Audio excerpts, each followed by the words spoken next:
Hello friends, कैसे हो आप लोग। जैसा कि आपको पता है कि नवोदय विद्यालय समिति यानी कि एनवीएस का रिक्रूटमेंट का नोटिफिकेशन जारी हो चुका है। अगर आप देखोगे तो कल ही ये नोटिफिकेशन जारी हो गया था। ये नॉन टीचिंग पोस्ट के लिए वैकेंसी निकाली गई है, किसके द्वारा? नवोदय विद्यालय समिति के द्वारा। अब हम देख लेते हैं जरा इसको, ठीक है। जैसा कि आप देख रहे हो कि यहाँ पे नोटिफिकेशन को आउट कर दिया गया है एनवीएस रिक्रूटमेंट का, और आपका जो फॉर्म है वो 22 मार्च से बिगिन हो गया है। और कब तक आप भर सकते हो फॉर्म को? तो 30 अप्रैल तक आप इस फॉर्म को फिल कर सकते हो। तो आप जाइए, अगर आपने अभी तक फॉर्म फिल नहीं किया है तो आपके पास काफ़ी टाइम है, आप जाइए और इस फॉर्म को फिल कर लीजिए, ठीक है। अब हम थोड़े से इसके पोस्ट वगैरह देख लेते हैं, कौन कौन सा पोस्ट है, क्या है, नहीं है, ठीक है। तो देखो पोस्ट किस तरह के आपको मिलेंगे, तो नॉन टीचिंग पोस्ट देखने को मिलेंगे 1377 वैकेंसी है, करीब करीब 1400 के आसपास वैकेंसी आपको देखने को मिलेगी। और जो एप्लीकेशन है वो ऑनलाइन मोड में होगा। कब से कब तक? 22 मार्च से लेके 30 अप्रैल तक आपको क्या करना है, एनी हाउ अगर आप इंटरेस्टेड हो तो आपको इस फॉर्म को फिल कर लेना है, ठीक है। अब सिलेक्शन प्रोसेस जो इसका है वो दो तरीके से है, दो एग्जाम्स होंगे।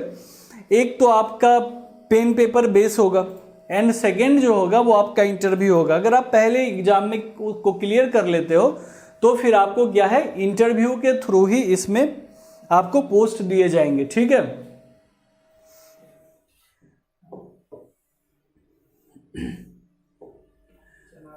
अब पोजीशंस देख लेते हैं कि इस वैकेंसी के अंदर कौन कौन सी वैकेंसियां आई है। तो देखो जो है सबसे अच्छा जो मैं देख रहा हूं ना स्पेशली फीमेल के लिए, तो वो क्या है, female staff nurse group B का। और इसकी खासियत ये है कि इसमें 7th पे स्केल पे ही आपको दे रहे हैं पैसे और 1 लाख रुपए तक की सैलरी इसकी जाएगी। दूसरा क्या है आपका, असिस्टेंट सेक्शन ऑफिसर का। उसके बाद क्या है, ऑडिट असिस्टेंट, और ये सब क्या है, ग्रुप बी के अंदर आ रहे हैं। कुछ और भी है, इसको भी देख लेते हैं। और कौन सा पोस्ट है इसके अंदर, जूनियर ट्रांसलेशन ऑफिसर का, लीगल असिस्टेंट, ये भी ग्रुप बी के हैं। तो अगर आप देखो तो ग्रुप बी के अच्छे खासे पोस्ट आपको यहाँ पे देखने को मिल रहे हैं। बाकी कुछ पोस्ट जो है वो स्टेनोग्राफर और मल्टीटास्किंग के भी आपको ग्रुप सी लेवल के भी देखने को मिल रहे हैं, ठीक है।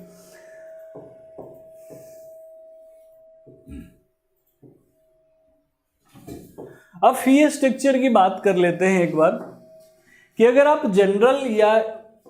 जनरल ईडब्ल्यूएस और ओबीसी कैटेगरी से आते हो तो आपको 1000 रुपीज का एप्लीकेशन फीस भी देना है, प्लस प्रोसेसिंग फी भी देना है। कितना? 500। टोटल आपको 1500 देना पड़ेगा।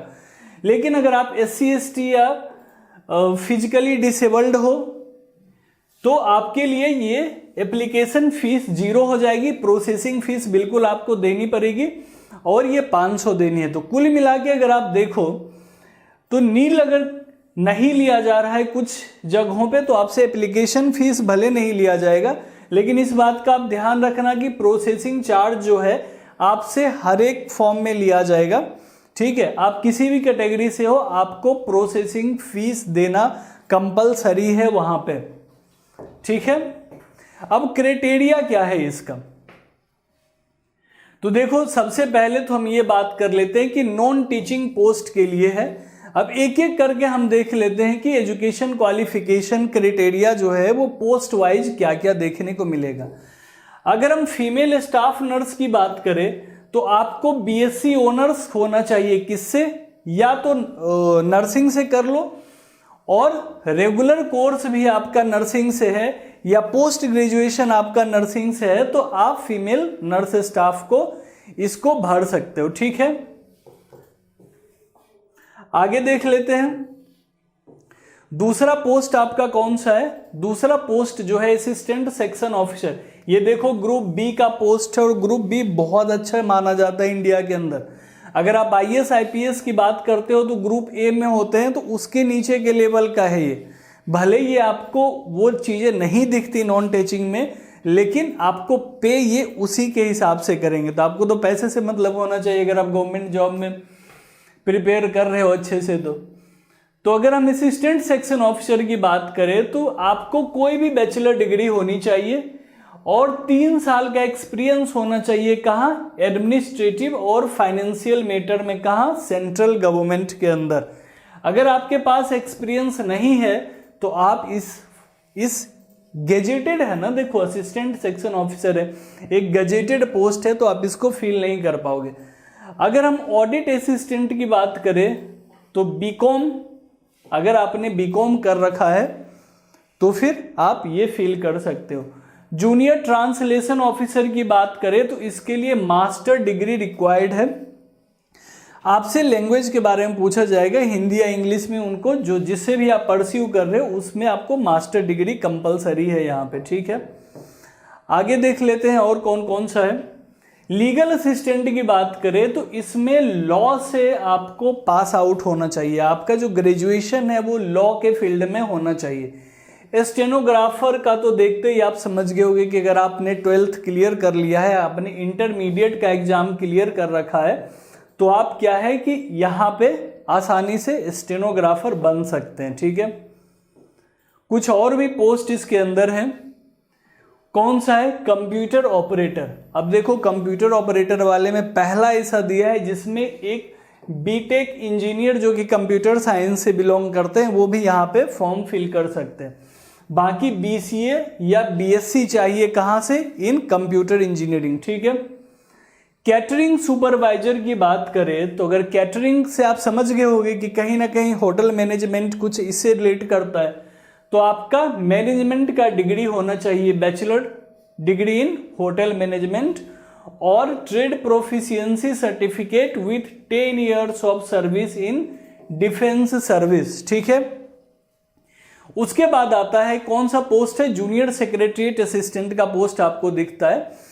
इसमें भी है कि अगर आप 12th पास हैं, ये मिनिमम क्वालिफिकेशन, अगर आप 12th पास हो तो आप इस एग्जाम के लिए क्वालिफाई कर सकते हो, लेकिन यहाँ पे वो आपका टाइपिंग स्किल टेस्ट करेंगे। इंग्लिश में अगर आप टाइप करते हो तो मिनिमम 30 वर्ड्स होनी चाहिए और हिंदी में टाइप करते हो तो मिनिमम 24 वर्ड पर मिनट होनी चाहिए, ठीक है। और कौन कौन से पोस्ट है इसके अंदर? तो देखो और कौन सा पोस्ट है? इलेक्ट्रीशियन कम प्लम्बर का पोस्ट है, लैब अटेंडेंट का पोस्ट है एंड मेस हेल्पर का पोस्ट है, साथ साथ मल्टीटास्किंग का भी पोस्ट है। और ये चारों जो पोस्ट है इनके लिए क्राइटेरिया क्या है? एक ही है। आप अगर 10th पास है, आपने अपना मैट्रिकुलेशन कर रखा है तो आप इस पोस्ट के लिए एलिजिबल है।